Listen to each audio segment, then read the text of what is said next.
बिस्मिल्लाहिर्रहमानिर्रहीम। अस्सलाम वालेकुम। जजेस तकर्री के सिलसिले में 10 फरवरी को एक मीटिंग जो है वो होने जा रही है, जिसमें सुप्रीम कोर्ट में जजेस जो हैं वो तैनात करने का सिलसिला जो है वो शुरू होगा। और उससे पहले इस्लामाबाद हाई कोर्ट के जो जजेस हैं उन्होंने कुछ वजाहतें जो हैं वो तलब की हैं। इसके बारे में देख लेते हैं कि अभी सितारे जो हैं वो क्या कहते हैं।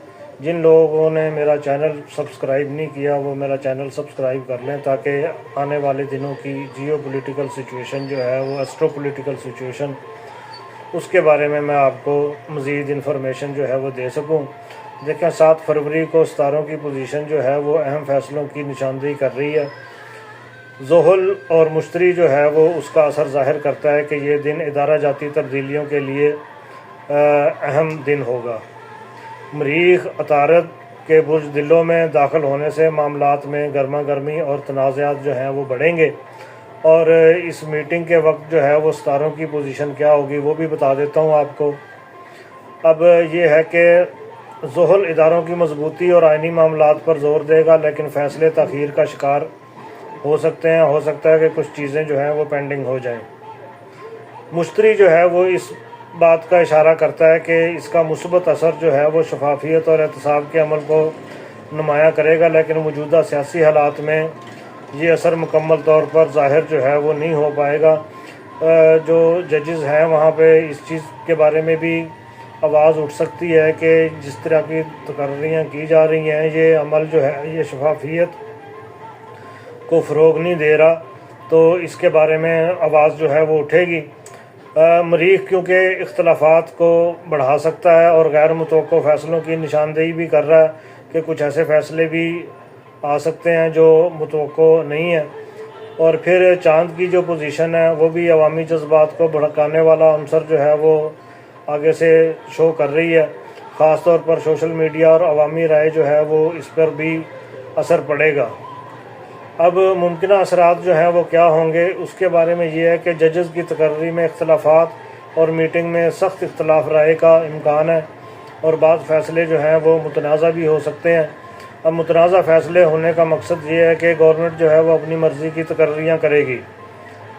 जस्टिस मंसूर अली शाह साहब और दीगर जजेस ने कहा था कि जब तक 26वीं आइनी तरमीम का फ़ैसला नहीं हो जाता उस वक़्त तक इन तकर्रियों को रोक दिया जाए, लेकिन गवर्नमेंट को जल्दी है बहुत ज़्यादा, तो इसलिए वो हर कीमत पर तैनातियाँ जो है वो करना चाहती है। अब इससे अदलिया और हुकूमत के दरमियान कशीदगी जो है वो भी होगी। ये मीटिंग अदलिया और हुकूमत के दरमियान तल्लुकात को मज़ीद पेचीदा बनाएगी और सियासी बहरान को मज़ीद गहरा कर देगी। इसका मतलब ये है कि जो जजेस की तकर्रियाँ हैं उस सिलसिले में ज़ाहिर है इनको अक्सरियत हासिल है, तो इन्होंने अपनी मर्ज़ी के जजेस जो हैं वो तैनात कर लेने और चुन चुन के 3 चीफ जस्टिस की साहिबान की मुलाकात भी पिछले दिनों हो चुकी है। अब इसमें अवामी एहतजाज का भी ख़दशा है, क्योंकि अवामी सतह पर इस मीटिंग के फ़ैसले पर जो रद्द-ए-अमल जो है वो पैदा हो सकता है। ख़ास तौर पर सोशल मीडिया पर बहस छिड़ेगी और इदारों के दरमियान आपसी ताल्लुकात जो हैं वो उनके किरदार पर भी सवालात जो हैं वो उठेंगे और खान साहब के ख़त का असर भी इन फ़ैसलों में ज़ाहिर है नज़र आएगा और खान साहब भी इन फ़ैसलों के बारे में खुलकर बोलेंगे।